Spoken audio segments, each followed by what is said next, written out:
आज हम पढ़ेंगे डेथ ऑफ ए सेल्समैन। बहुत इंटरेस्टिंग स्टोरी है।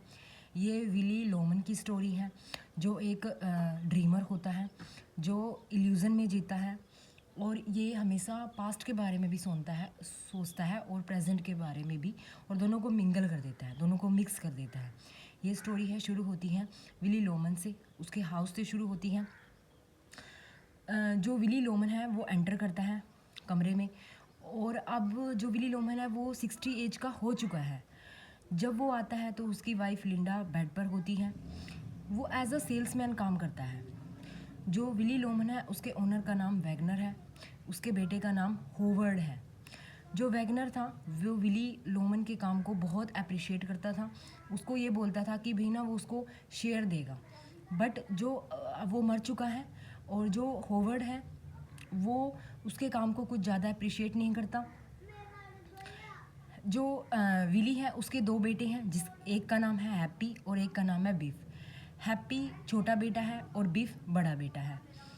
हैप्पी है जो वो डिपार्टमेंटल स्टोर में काम करता है, उसको भी कुछ ज़्यादा सक्सेस नहीं मिली अपने काम में। और जो बीफ है वो खेतों में काम करता है।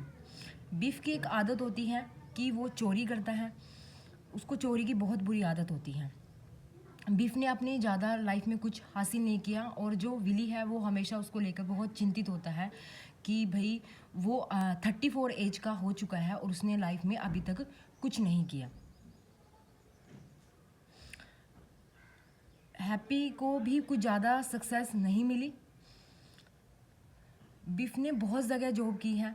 बीफ ने एज अ सेल्समैन जॉब की है, ठीक है, और शिपली क्लर्क की है उसने, और उसको वहाँ पर $35 मिल जाते थे।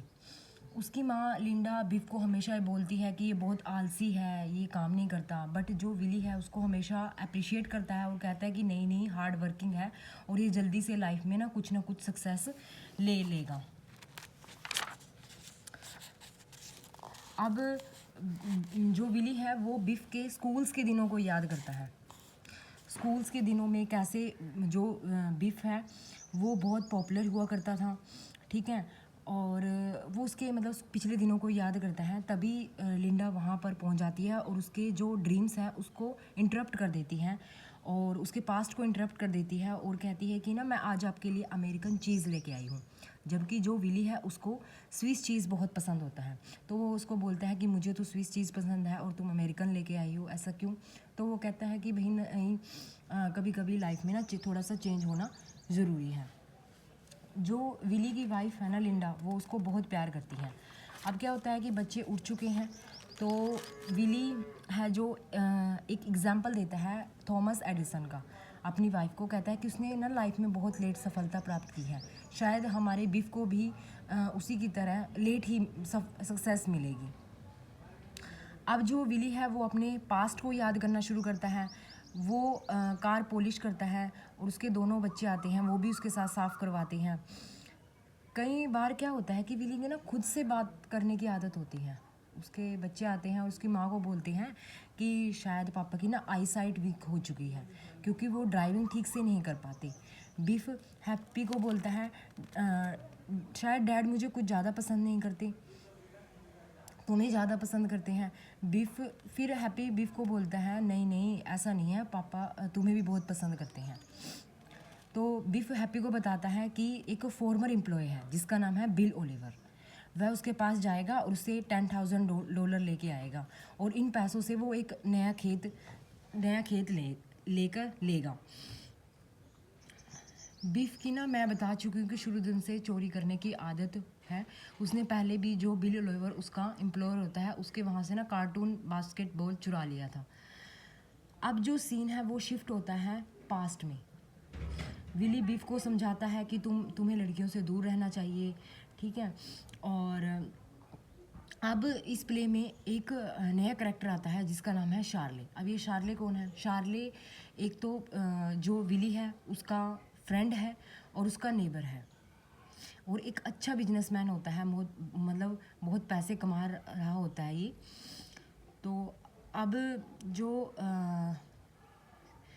बीफ जो विली है वो हमेशा क्या करता है, वो अपनी तारीफ़ करता रहता है कि कैसे उसने लाइफ में सक्सेस हासिल की, जब वो न्यू इंग्लैंड लोगों में पॉपुलैरिटी हासिल की, कि जब वो न्यू इंग्लैंड जाता है ना, न्यू इंग्लैंड एक्चुअली यूएसए का ही पार्ट है, ठीक है, कि वहाँ की जो कोप होती थी वो कैसे उसकी कार को प्रोटेक्ट करती थी।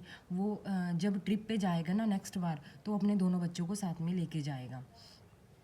अब ये सीन शिफ्ट हो जाता है पास्ट में। फिर जो विली है फिर वो पास्ट में चला जाता है। वो याद करता है कि फुटबॉल की जो बिफ है वो फुटबॉल का मैच खेल रहा होता है। तभी वहाँ पे बर्नेड आता है। जो बर्नेड है वो शार्ले का सन होता है। वो आता है, वो बोलता है उसको कि बिफ अगर नहीं पढ़ेगा ना तो मैथमेटिक्स में फ़ेल हो जाएगा। तो जो विली है वो कुछ ज़्यादा सीरियस नहीं लेता इस बात को कि बिफ फेल होगा नहीं होगा, मतलब उसकी स्टडी की तरफ कुछ ज़्यादा ध्यान नहीं देता।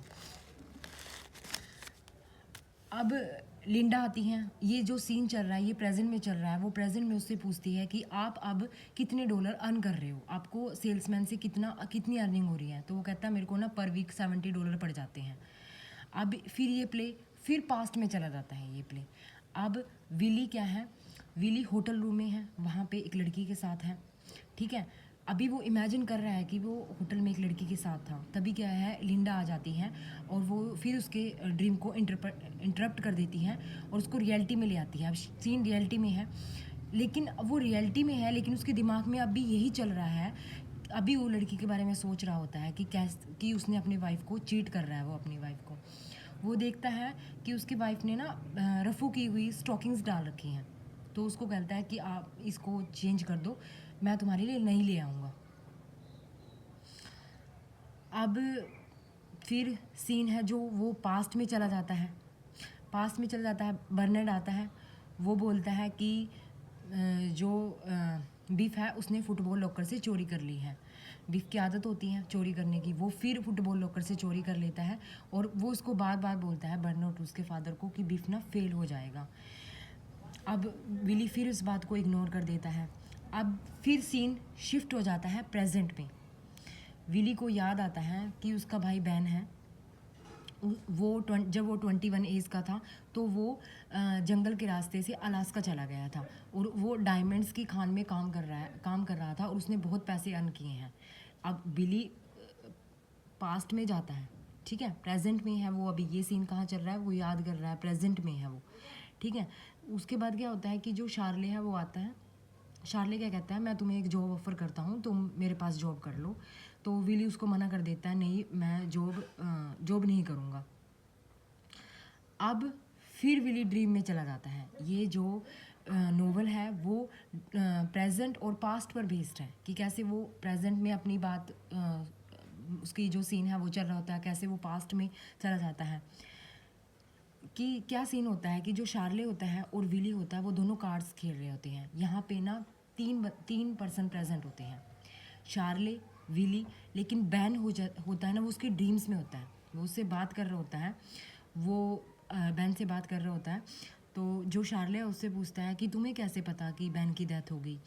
तो वो ड्रीम में भी चल रहा है, वो बैन से भी बात कर रहा है और शार्ले से भी बात कर रहा है। वो कहता है भाई उसकी जो वाइफ है जो अफ्रीका में रहती है उसने लेटर लिखा था, उसमें उसको पता चला है कि जो बैन है वो मर चुका है।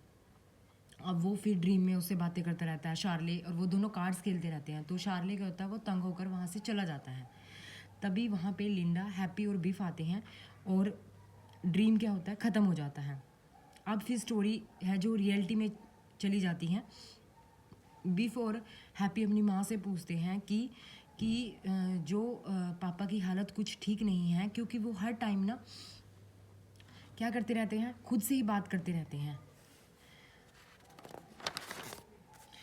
बिफ क्या होता है हमेशा अपने फादर को उल्टा सीधा बोलता है, उसके करैक्टर के बारे में गलत बोलता है, ठीक है। तो वो इसलिए बोलता है अपने फादर को हमेशा उल्टा सीधा, क्योंकि मैंने आपको बताया था जब वो विली एक लड़की के साथ था होटल में, तो उस टाइम जो बिफ है उसको देख लेता है उस लड़की के साथ। तो वो उसी दिन से अपने फादर को ज़्यादा पसंद नहीं करता। तो उसकी माँ है उसको बताती है कि हाँ कि बीफ की ना हालत कई दिनों से ख़राब है, उन्होंने कई बार सुसाइड करने की भी कोशिश की है।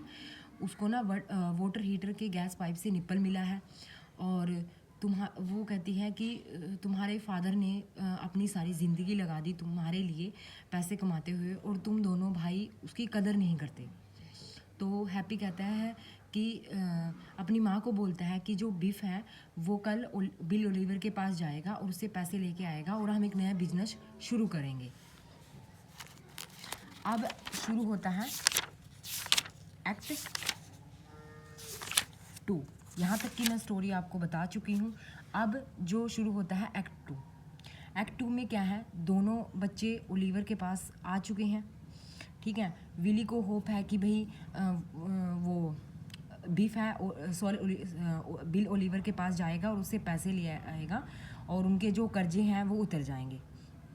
अब जो विली है वो भी होवर्ड के पास जाता है, ठीक है, जो ओल्ड वैगनर का बेटा है उसके पास जाता है। उसको बोलता है कि भाई अब मैं सिटी में जॉब नहीं मैं ट्रैवलिंग की जॉब नहीं कर सकता, मुझे सिटी में ही जॉब दे दो, चाहे मुझे $40,000 दे दो। तो जो होवर्ड है उसको बोलता है नहीं, मेरे पास ऐसी कोई जॉब नहीं है, तुम्हें ना ट्रैवलिंग की ही जॉब करनी पड़ेगी।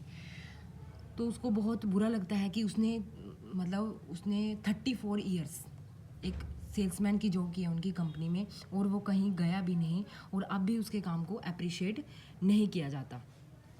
अब दूसरी तरफ जो बीफ है वो चला जाता है उसके पास और बिल ओलिवर के पास कि शायद वो उसको पैसे देगा, बट वो उसको पैसे नहीं देता। वो इनफैक्ट उसको सारा दिन वेट करने के बाद भी वो उसको रिकॉग्नाइज़ नहीं करता और उसको पैसे देने से मना कर देता है। जो विली है वो बर्नेड को बताता है। बर्नेड कौन है, वो उसके पास जाता है शार्ले के पास। शार्ले, अब जो बर्नेड है, बर्नेड पहले जब छोटा था तो वो उसको मैंने बताया था कि वो उसको बीफ उसके फादर को बताने आता है विली को कि बीफ मैथमेटिक्स के एग्ज़ाम में फ़ेल हो जाएगा। अब जो बर्नेड है वो बड़ा हो चुका है, वो मतलब लॉयर बन चुका है। तो वो बर्नेड को कहता है कि मैं ना शार्ले के पास आया हूँ, शार्ले से मुझे मिलना है क्योंकि मेरी फाइनेंशियली कंडीशन ठीक नहीं है और मुझे कुछ पैसे चाहिए। तो वो बर्नेड को बताता है कि बीफ जब तुमने कहा था कि बीफ मैथमेटिक्स में फ़ेल हो जाएगा तो बीफ मैथमेटिक्स में फ़ेल हो गया था, ठीक है। वो इबेट्स फील्ड में उसने फुटबॉल का मैच खेला था, वो वहाँ पर हार गया था। और वो कहता है कि मुझे शार्ले से ना $50 चाहिए और भाई मेरी जो फाइनेंशियल कंडीशन है वो बहुत ख़राब है। तो शार्ले उसको कहता है कि मैं तुम्हें, फिर शार्ले उसको ऑफ़र करता है जॉब कि तुम मेरे पास जॉब कर लो, वो फिर मना कर देता है। अब जो सीन शिफ्ट होता है कि उनका सीन शिफ्ट हो जाता है उसमें पास्ट मतलब प्रेजेंट में। जो विली है और मतलब जो हैप्पी है और बीफ है, उसने अपने फादर को इनवाइट किया था डिनर के लिए और वो डिनर पे ही तो वो सोचते हैं विली सोचता है कि बीफ आएगा और उसको ओलिवर से पैसे मिल जाएंगे। बट हैप्पी पूछता है बीफ से कि तुम्हें ओलिवर से पैसे मिले, बिल ओलिवर से पैसे मिले। तो वो बोल देता है नहीं, उसने मुझे पैसे देने से मना कर दिया है। तो हैप्पी उसको बोलता है कि हमें ये बात ना फादर को बता देनी चाहिए, बट वो उसको मना कर देता है कि भाई अगर हम ये बात बताएंगे उनको तो वो ज़्यादा स्ट्रेस ले जाएंगे। अब वो दोनों लड़के क्या करते हैं, उनके फादर डिनर के लिए वहाँ बैठे होते हैं, वो दोनों लड़कियों के साथ बाहर निकल जाते हैं, घर चले जाते हैं और उनके फादर वहीं रह जाते हैं। तो जब वो घर पहुँचते हैं तो उनकी मदर पूछती है कि उनके फादर कहाँ हैं, वो तो तुम्हारे साथ डिनर पे गए थे। तो वो कहते हैं भाई वो तो वहीं है। तो उनकी मदर बहुत डांटती हैं कि तुम्हें कोई फ़र्क नहीं पड़ता कि तुम्हारे फादर जिए या मरे। और जो उस विली है वो सीड्स लेने चले जाते हैं और वो जो अपना बैकयार्ड्स होता है उसमें क्या करते हैं, सीड्स है जो वो ग्रो करना शुरू कर देते हैं, ठीक है। तो बीफ अपने फादर के पास जाता है, उसको बोलता है कि आप 1 घंटे से यहाँ पर क्या कर रहे हैं, लोग आपको पागल समझते हैं, आपने आज तक लाइफ में कुछ किया ही नहीं, सक्सेस नहीं हासिल की। तो वो अपने फादर को ना बहुत उल्टा सीधा बोलता है। तो वो कहता है कि मुझे पता है कि भाई आपने कई बार सुसाइड करने की कोशिश की है, आप क्या चाहते हो कि आप मतलब महान बनना चाहते हो ऐसा करके। तो वो पता है कि आप सुसाइड क्यों करना चाहते हो कि आपको ना वो पैसे मिल जाएंगे, कि हमें पैसे मिल जाएंगे इंश्योरेंस कंपनी से $20,000। और इस टाइम जब वो विली जो सीड प्लांटेशन करता है, सीड बोता है, प्लांटेशन कर रहा होता है, तब भी वो अपने जो इमेजिनेशन में अपने जो भाई है बैन उसके साथ बात कर रहा होता है कि अगर वो खुद को मार लेता है ना तो उसको इंश्योरेंस कंपनी से $20,000 मिल जाएंगे और उसका कर्जा उतर जाएगा। अब बीफ बोलता है कि भाई मैंने बीफ अपने फादर को बोलता है कि मैंने ना इतनी बार चोरी की, आपने कभी मेरे को डांटा नहीं, हम गलत रास्ते पर चल रहे थे, आपने कभी हमें रोका नहीं। तो बीफ कहता है कि आपका करैक्टर शुरू दिन से ही सही नहीं था, आप मदर को चीट कर रहे थे। तो बीफ ये सब बातें सुनता है। तो एक दिन क्या होता है कि वो वहाँ से चला जाता है और वो खुद का एक्सीडेंट कर लेता है। तो इंश्योरेंस कंपनी जो होती है उनको क्या $20,000 मिल जाते हैं और उनका जो कर्ज है वो उतर जाता है। और जो लास्ट में जब ब्रीफ की ग्रेवयार्ड पर जो लोग पहुंचते हैं वो कौन कौन होते हैं? बीफ होते हैं, लिंडा, हैप्पी और शार्ले, सिर्फ ये लोग होते हैं उसकी ग्रेवयार्ड पर। मतलब ये जो स्टोरी है वो रियलिटी और इमेजिनेशन बेस्ड स्टोरी है। सो यह स्टोरी बस यही है कि लास्ट में वो मर जाता है, एक ट्रेजेडी स्टोरी है ये। So please like, share and subscribe my channel.